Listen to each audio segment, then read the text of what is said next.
What's up? Dans la vidéo d'aujourd'hui, j'aimerais te parler de comment faire avancer les choses avec une femme qu'on pourrait considérer comme gênée ou timide. Donc, c'est une question que j'ai reçue récemment de la part de 2 abonnés qui avaient la même question. Donc, on va faire les 2 questions dans la même vidéo. Je vais lire les questions, puis ensuite, je vais pouvoir te donner des pistes de solutions vis-à-vis cette situation-là. Donc, si toi, tu as déjà rencontré une femme qui est timide ou gênée, puis que tu t'as demandé comment ajuster la façon que tu te comportes avec elle, ben c'est la vidéo pour toi. Donc, allons-y avec les questions. Donc, premièrement, la première question. Salut! Un couple d'amis m'ont présenté une fille super, méga, hyper gênée. Ça, c'est très gêné. Comment je peux faire pour la séduire? Je la rencontre aujourd'hui et on m'a prévenu qu'elle était extrêmement timide au début. J'avais proposé un souper à 4 avec mon amie, sa blonde et elle, mais elle préférait me rencontrer au travail avant. Alors, quelle attention, quelle attitude dois-je avoir?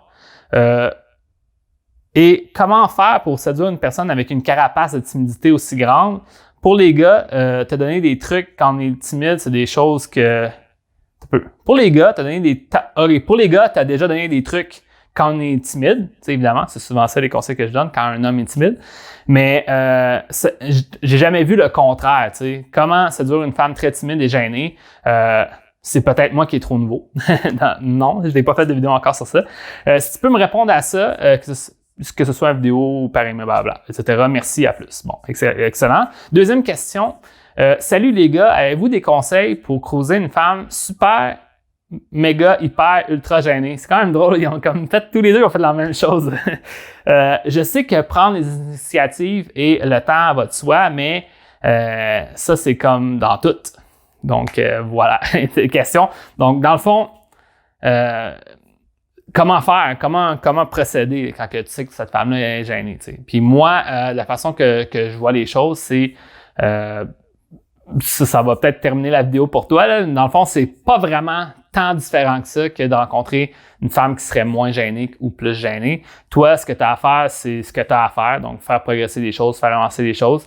Puis c'est sûr, peut-être que tu vas avoir un moins grand retour, mais au final, c'est à peu près les mêmes actions que tu dois faire. Les seuls ajustements que je pourrais te dire relatifs à ça, quand tu rencontres une femme qui est gênée, c'est de pas assumer que sa gêne, ça soit un malaise, par exemple, ou que tu fais mal les choses, ou que tu dois tout changer parce qu'elle est gênée ou timide. Dans le fond, ça serait de continuer à faire ce que tu fais, puis de la façon que tu le fais, c'est déjà respectueux, c'est déjà étape par étape, c'est déjà graduel la façon que tu t'y prends, donc ça va pas te brusquer une femme timide ou gênée, elle va juste aller vers la suite des choses avec toi, puis c'est comme ça que ça va avancer. Moi, je sais que j'en ai rencontré des femmes qu'on pourrait considérer comme timides ou gênées, puis dans le fond, c'est comme ça que je l'ai fait.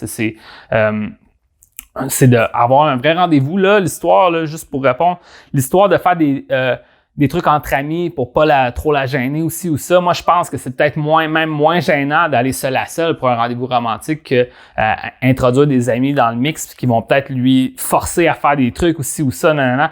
Moi, j'irais plus dans le fond, tu peux avoir comme une pression sociale, des gens autour de toi. Là, si tu rencontres seul à seul, selon moi, c'est plus facile. Donc, ça devrait pas être ton option. On va se rencontrer entre amis parce que ça va être moins gênant pour toi. Je pense que ça va être plus gênant. Donc, ce serait mon opinion. Donc, invite-la seul à seul. Tu la rencontres. Puis, dans le fond, toi, ce qu'il va falloir que tu fasses, c'est d'influencer positivement les choses puis d'assumer que ça va bien. Puis que vous avez fait avancer les choses, puis que c'est un bel état d'esprit serein, positif que vous avez ensemble, puis vous vous amusez à passer du temps ensemble, puis à connecter, puis à voir si ça ne pourra pas avoir une suite. T'sais. Donc, au final, une femme qui est gênée, il faut juste que toi, tu aies l'air moins gêné qu'elle. Si tu as l'air autant gêné qu'elle, ben là, ça empire les choses. Donc, il faut que tu aies l'air confiant de le faire, capable de dire, je vais assumer une partie de ce fardeau-là, de cette gêne. Ah, c'est good, c'est pas gênant. Quelque chose que moi, j'enseigne qui s'appelle la naïveté volontaire. Donc, dans le fond, comprendre que, c'est good. Tu restes positif, tu n'essaies pas de suranalyser les choses. Puis ça va pouvoir t'aider pour la suite avec elle. Donc, dans le fond, disons que tu te rends un rendez-vous avec une femme qui est gênée, elle accepte.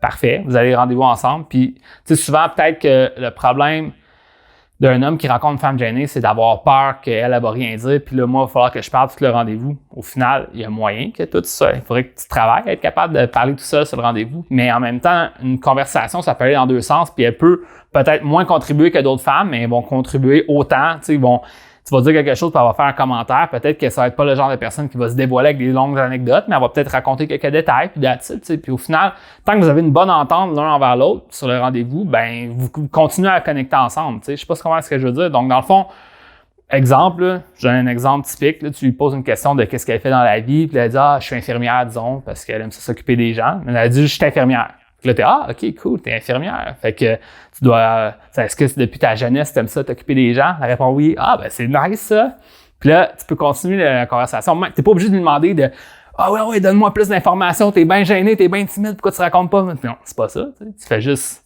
Ah, ben, c'est vraiment cool, ça. Fait que, ouais. Moi, j'aime ça, les gens comme ça. Tu peux continuer à lui dire pourquoi que tu trouves ça intéressant qu'elle fait ça. Tu peux parler de son... Tu parles pas de toi, tu parles d'elle, mais tu parles pour elle, de elle, tu comprends? Puis là, tu discutes. Puis je pense que c'est une des bonnes façons de faire. Dans le fond, rendre quelqu'un à l'aise, c'est montrer que tu l'acceptes comme elle est. Tu fais baisser les barrières en étant dans un état où est-ce que tu n'es pas en train de faire un jugement. Parce que souvent, une personne gênée ou timide, c'est parce qu'elle a peur de se faire juger par ce qu'elle dit, tu sais. Dans son intimité, une personne gênée, elle va être capable de s'exprimer, là. La plupart du temps, c'est plus que parce qu'elle est en face avec quelqu'un qu'elle peut pas totalement assumer qu'est-ce qu'elle veut dire ou etc. Ben, justement, tu lui montres qu'elle a le droit de dire qu'est-ce qu'elle veut. Anyway, on passe un bon moment, puis on a une bonne entente. Puis c'est là, je pense que ça va débloquer aussi au niveau de rencontrer une femme timide. Donc, that's it. Je pense que j'ai pas d'autre chose à dire. Voilà, je vais terminer la vidéo comme ça. Sur ça, je te dis bonne chance, puis on se voit dans une prochaine vidéo.